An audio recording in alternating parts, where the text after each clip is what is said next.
Good morning, good afternoon, or good evening. Assalamu alaikum. We are now at Mentorship Moment number 7, part 2. I was trying to record this video for a week now. I gave it to my accountability partner, and he said no. He said, you gotta go record it again. So here we are on take number 2. And I have my notes. I'm really excited. So, I don't think I really wanted to share this part of the story, but this is the lesson learned part.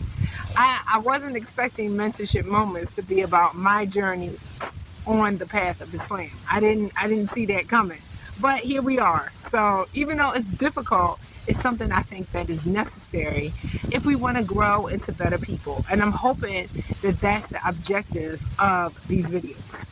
So let's go back to before I embraced Islam, before I started my business, when I was a brat. But I didn't exactly know I was a brat. I just found that out maybe 5 or 6 years ago, but I'm sure I was. The reason I didn't know is because I was the only child. So nobody was around to tell me that, and I just expected that I would get my way. And sometimes, a lot of the times, I still kind of think that I should get my way. And that's why I go through a lot of these things, because Islam doesn't give you what you want. Islam gives you what you need if you're conscious enough of the Creator in your life. So I had to realize that I don't get my way. I don't get my way, even though that's my expectation. So let's go back to how my relationship with money has always been a little suspect. Because I know what people do with money. I know people use money to get out of things. Like, that's how they get out of jail. They hire lawyers. I know people use money to placate other people when they're upset with them, so they'll buy them something. And I know people use money to get away with stuff. But money is not a substitute for love, and money can't buy commitment. Commitment is time. So, again, I want my way. So I have to put a time commitment into sharing my story. So here we are. So as a child, right, I wasn't getting my way. But I was getting presents, but I wasn't getting my way. I wasn't getting what I needed to have healthy relationships with men. So I wasn't getting what I needed, but I was getting presents. So I would give my presents away. That was my way of saying, I don't want what you're giving me. But I was a child. I'm like young, so I couldn't really express myself in words. So the anger would give my presents away. So my friends loved to come to my house because they knew I would get mad and I would give everything away. And so this was a pattern. So I've had a very interesting dynamic with money. Though I want financial wealth now, because I feel like we need more financial wealth in the community to build infrastructure. We need our own schools. We need our own security. We need to stop depending on capitalism, which is very individualistic, and that's why we don't have community. So we're going to have to use some form of capital to invest in each other and build our own social infrastructure for the welfare of us as people. So now I want some more money, but not necessarily for me. I want to use it to see a better future than we have had in our past. So let's talk about where I am now. I didn't have a healthy relationship with men, and I needed an attitude adjustment. And I needed this attitude adjustment because when it comes to women, I take their gifts. I take everything. I take the clothes. I take the jewelry. I take the makeup. Even though I don't even wear that much, but I still got it. And I can remember everything women do for me. But when it comes to men, my memory is a little foggy. And I think in my head, because I have an unhealthy relationship, I would get so angry and I would paint all men with this brush that they no good. That was just a brush that everybody got. So when men would do things for me, I would take it for granted or discount it and not give men the credit that they deserve for trying to look out for me. So that's why I needed an attitude adjustment. But I don't necessarily think I wanted one. And I'm sure, I am absolutely positive, for the first 5 or 6 years, I fought it. Because that if I said that I will accept and that they're good for me, I'd have to change my belief. And then men couldn't be no good. And then who would I be if men are no good? So that's why I needed an attitude adjustment. But that's also why I fought it. Again, Islam doesn't give you what you need. Islam doesn't give you what you want. It gives you what you need if you can be conscious enough to change. So I had to change my belief systems. And beliefs are really hard to change because you got to go down the layers of actions, why you do this, what caused it, to understand. So I am fighting it.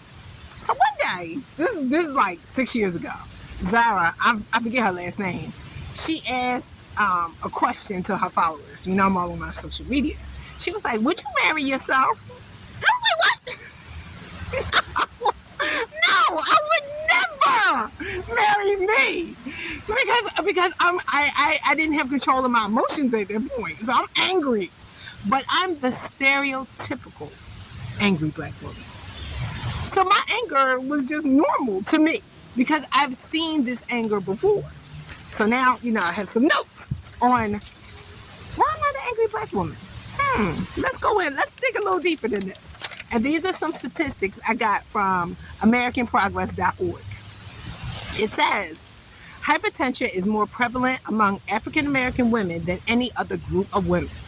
46% of African American women 20 years or older have hypertension, whereas only 31% of white women and 29% of Hispanic women in the same age bracket do. I was diagnosed when I was 22. I lost the weight, then I gained it back, and I'm still on the medicine almost 30 years later. So yeah, I'm angry. While white women are more likely to have breast cancer, African American women have higher overall mortality rates. Every year, 1,722 African American women die from breast cancer, an average of 5 women per day. African American women have higher rates of HPV and cervical cancer with mortality rates double of white women. African American women represent 65% of all new AIDS diagnoses among women. Black women are 4 times more likely to die from pregnancy-related causes such as embolism and pregnancy-related hypertension than any other racial group. African American women have the highest rates of premature births and are more likely to have infants with low or very low birth weights. African American infants are 2.4 times more likely as white infants to die in their first year of life. That happened to premature babies. The most current available data show that African American women only make 64 cents to the dollar compared to white non-Hispanic men in 2010. White women, on the other hand, make 78.1 cents to the same dollar. So we're the lowest paid too. African American women only earn $610 per week, whereas African American men make $666, and white women's usual median income is $718. So both our men and women earn less than white women. Household data from 2012 found that 11.9% of African American women were in management, business, and financial operations positions. In comparison, women as a whole are employed in these fields at a rate of 41.6%. Yeah, I'm in that category too. Married or cohabitating African American households have a median wealth of $31,500, while single African American women have a median wealth of only $100. African American women with children, however, have zero median wealth. So I have to fight all of this. So not only do I have to fight being low income with children as an African American, but I also have to fight it being a Muslim African American. So the discriminatory systems were after me, and I had to fight. So I understood why I was angry, but it didn't understand that I was making it worse for myself. So after I started thinking about the fact that I wouldn't marry myself, I started reflecting. I started reflecting on where did that anger come from? And I knew something had happened in my childhood, but I didn't understand what. So what happened is my dad stood me up one day. He was supposed to take me to Disney World, and I was outside at like 7 o'clock in the morning with my friends, telling them all how my dad was coming to get me and take me to Disney World.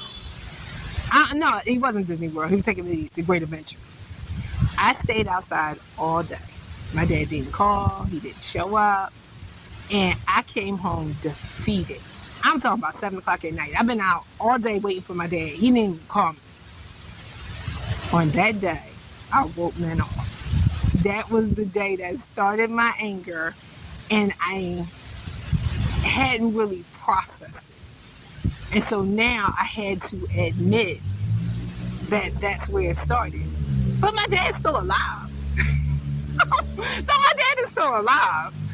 So I started calling him because I felt like I just had to heal that relationship. If I'm going to have a good relationship with men so I can get to some of the wealth, I need to heal this relationship. But I didn't really want to do it. So I would still call him angry. And sometimes I'm still angry. And I have to manage that anger. So 2 years later, I eventually told him what happened. And he didn't say anything, but he understood. And I can say now that I have a closer relationship with my father than I've ever had. And if there were unhealed women who needed to do the work on their relationship with their father, I'm sure there are unhealed men who need to do the relationship work with their mothers.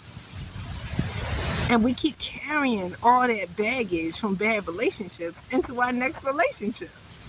So that's why I wouldn't have married me. So I will say I've gotten better, mashallah, but I still have work to do. And part of that work is making this video and doing that work. I share this part of this story so you can understand what I went through to make that transition from unhealed to healed using our relationships. Because I had an unhealthy relationship that I needed to change into a healthy relationship. And once I started working on that, I could focus and use that energy on solutions. And some of the solutions are more wealth within our community. Thank you for joining me. Assalamu alaikum. Bye-bye.